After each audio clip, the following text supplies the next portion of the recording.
Really fast before I start this video, in the past many of you have asked if I stream. I now have the internet good enough to live stream, so the link will be in the description. Come give me a follow, you can speak with me, ask me questions, and just have a fun time. On to the video.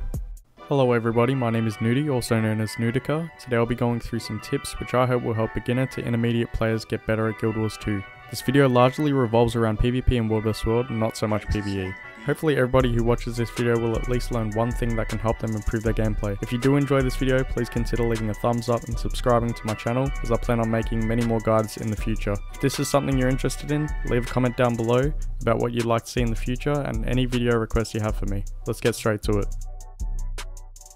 Tip number 5. The first tip I've got here is kiting, line of sighting, and baiting.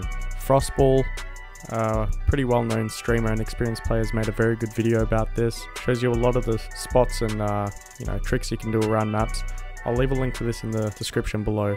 You might be thinking, what's the point of kiting? Well, kiting I think is a very important element of being good at this game.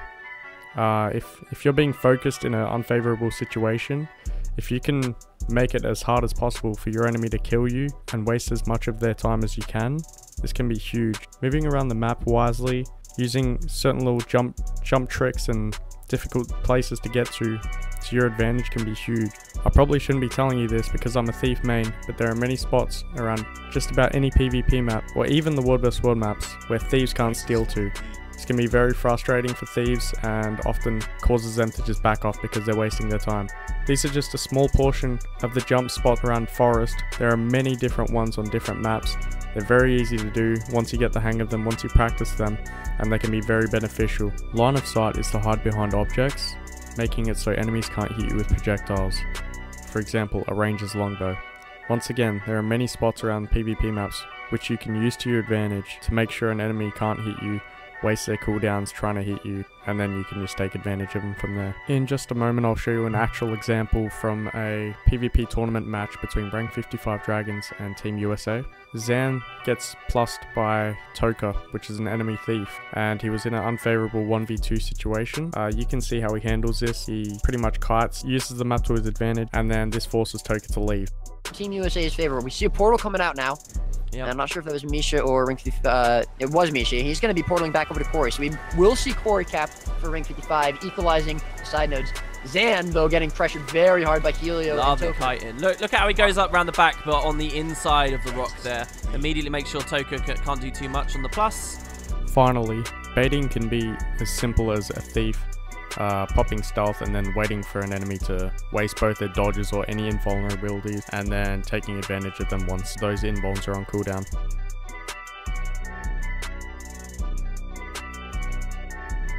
Tip number 4. Advanced about face. At this point in the game, I'd assume that most intermediate players know how to about face. It's a setting which allows you to 180 your character and your camera, so you can use skills that push you backwards to go forwards. However, an advanced about face is when you hold down your left click to hold your camera straight, and then you about face, making it so you can see where you're going and your camera doesn't have to turn around. A lot of advanced players use this trick. It's very good to help you with movement, or even in combat, just so you know where you're going and you don't have to fiddle with the silly camera switching back and forth. The way you do this is you go into your control settings, find about face, and just set a key to it. Like I said earlier, hold down your left mouse button, about face, use your skill, and then let go of the button. Tip number 3. Allowing skill retargeting. This was actually brought up a couple years ago by Lord Helseth, the world champion of Guild Wars 2. Pretty much this is a setting which allows you to switch targets mid-cast time during a skill, and then even if you switch targets, that skill will continue casting and hit the other target. This is very good for when, for example, you're casting something with a cast time on a Mesmer and they blurred frenzy, or they go invulnerable. Same can go for a warrior if they endure pain. Pretty much it's very good if you need to suddenly change targets to avoid wasting a skill. This is a very good setting to change.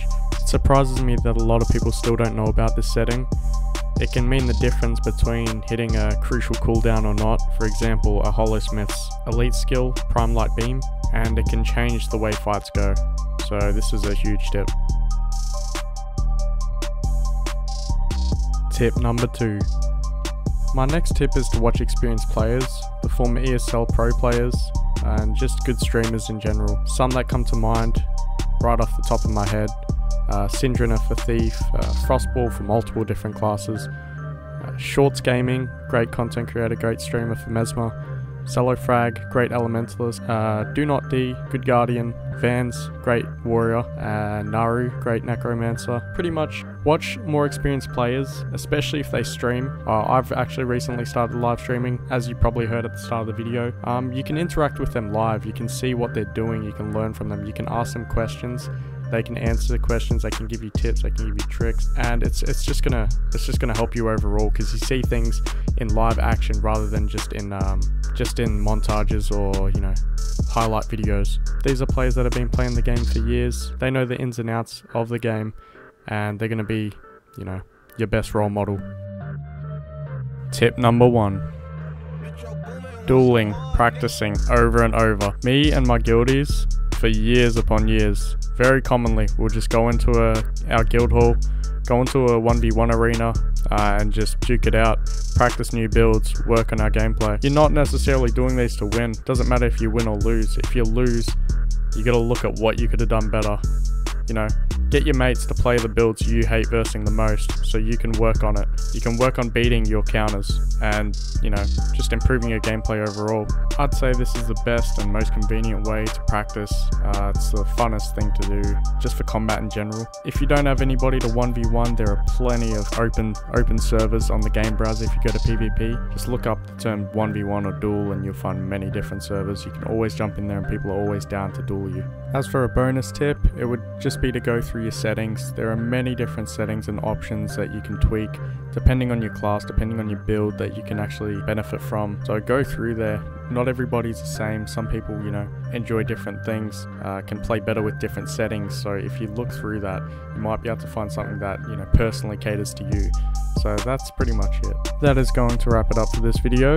If you did enjoy it, like I said, leave a like, leave a sub. There will be more in the future. You can turn on notifications to get, you know, notified when I do upload more videos. If you have any requests, leave them in the comments, and thank you for watching.